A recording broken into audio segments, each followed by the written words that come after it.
Hello again to all the YouTube loving boys and girls out there in YouTube land. John and Nelly here. I've got some blue color. Don't let me fix this real quick. There we go. All right. So I'm live again. I figured why not? I've already done the Glen Murray live review earlier, so I figured I'd go ahead and do the McClelland's single malt Scotch whiskey for you guys. Let you know what I think about it.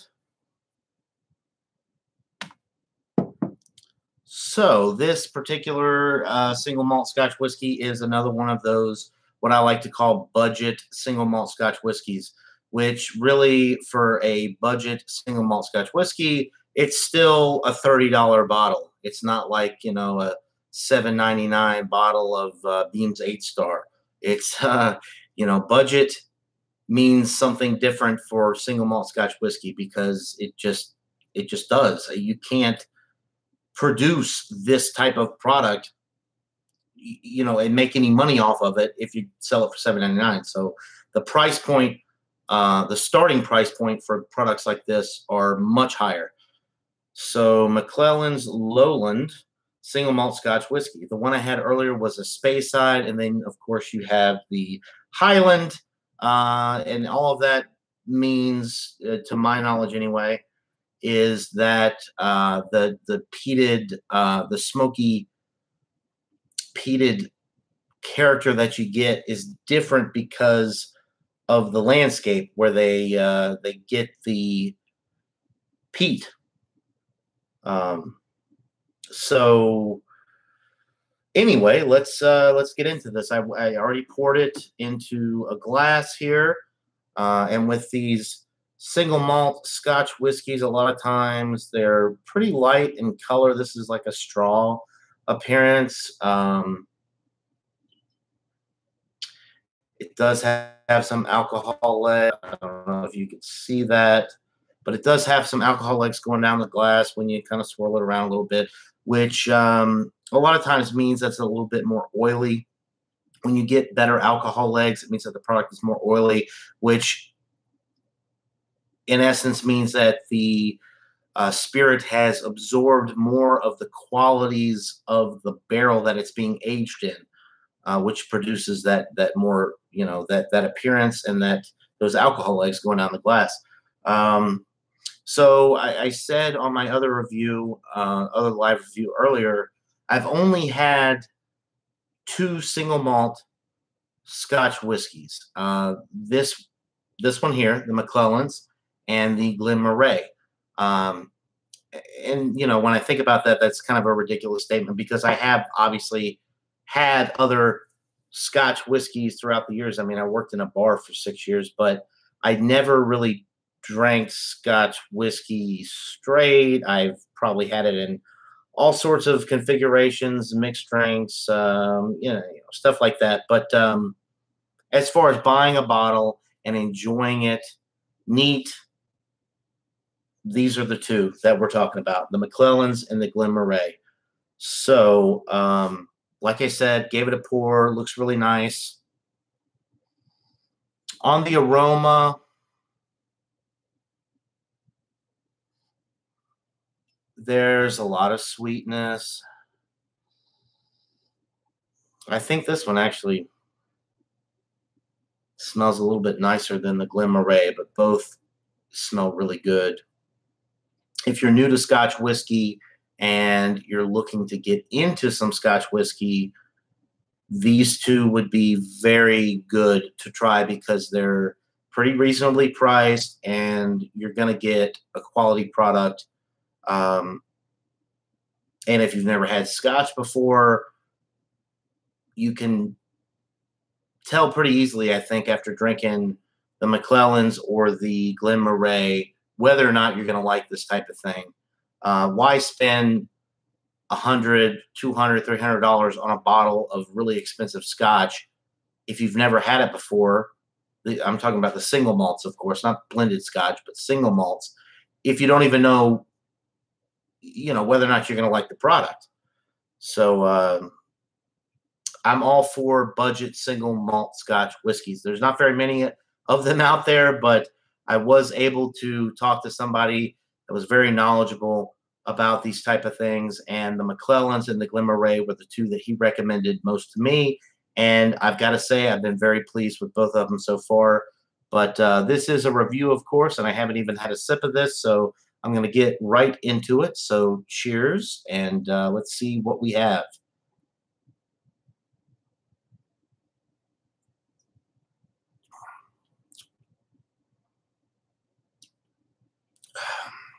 Yeah. It does have a little peat thing going on there in the front, but it's very mellow and it's not a punch in your face. It's very mellow, and then it immediately after that initial smoky thing that you get a caramel type sweetness.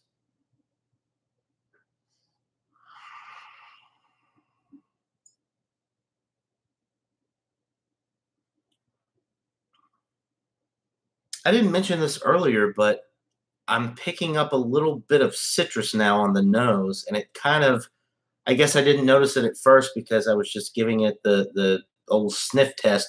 But when you start to sip on it and you get that circulation of flavor going through, your nostrils and your palate and down the throat, it kind of all comes together. And there's a little bit of citrus going on here.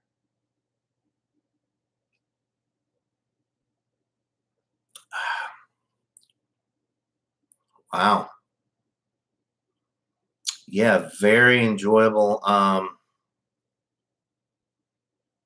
It definitely finishes very smooth. There's not really too much of an alcohol burn. It is, 80 proof, so 40% alcohol by volume.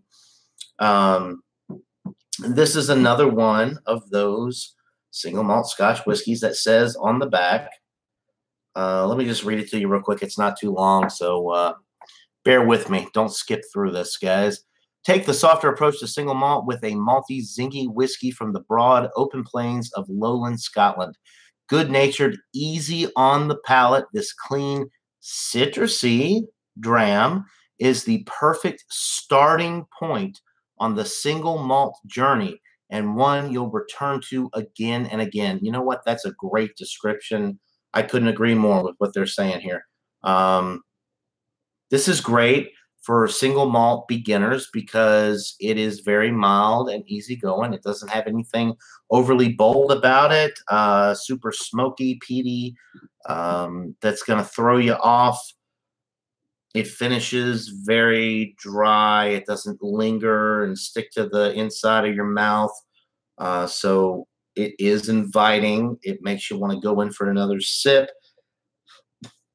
If you're used to drinking blended Scotch whiskey, this would be a good one. If you've never had Scotch whiskey, I don't know what to tell you. I started out, bourbon whiskey is kind of my thing. I will say this, Scotch whiskey, blended, single malt, I don't think it really matters. Scotch whiskey in general is an acquired taste. But if you are on the whiskey journey, or as I like to call it, I think that it's inevitable that you get into Scotch. But start out with the blended Scotch whiskeys. Try some really cheap ones. There's a lot of them out there, and there's a lot of really good ones out there. For example, Clan MacGregor, pretty cheap.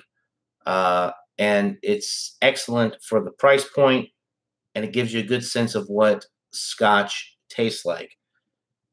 And then, start to branch out into some of these single malts, but buy cheap. I mean, you can't really skimp on quality, I don't think, with the single malt Scotch whiskeys, because the process is so delicate and complex that you can't really half-ass it and just, put something out there and say, oh, this is a single malt Scotch, and it'd be absolutely terrible.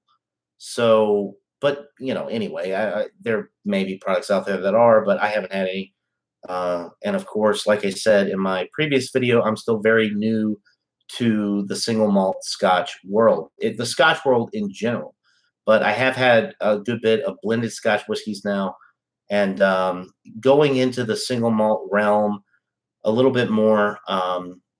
I've got to say the McClelland's is very, very enjoyable.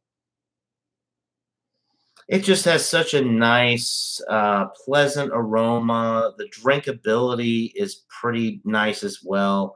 Uh, I mean, it's a great sipper. It doesn't linger. It's inviting. It's warming, but it's not too peat forward. It's balanced well, and like I said, guys, it's a great beginner's single malt Scotch whiskey. So, I guess that's pretty much it. I just wanted to do this and put it out there. I think if you love bourbon and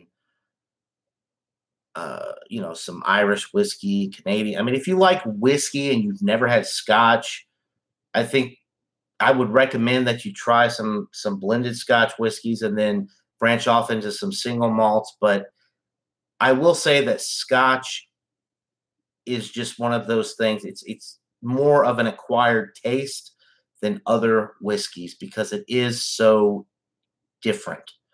But anyway, that'll do it for this live review. Hope you guys are having a great day, and until next time, cheers, guys.